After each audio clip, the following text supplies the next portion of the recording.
You ask Tiger to solve. This deals with linear equations with one unknown. The final result is x equals 67. Let's solve it step by step. Simplify the expression. Break up the fraction. Group like terms. Convert the integer into a fraction. Combine the fractions. Combine the numerators. Group all constants on the right side of the equation. Subtract 29 over 8 from both sides.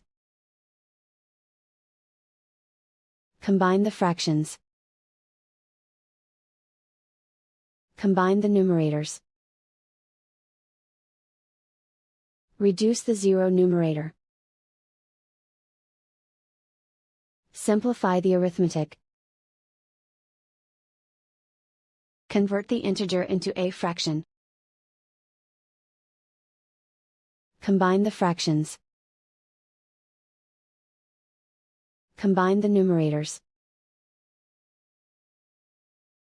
Isolate the m. Multiply both sides by 8. Group like terms.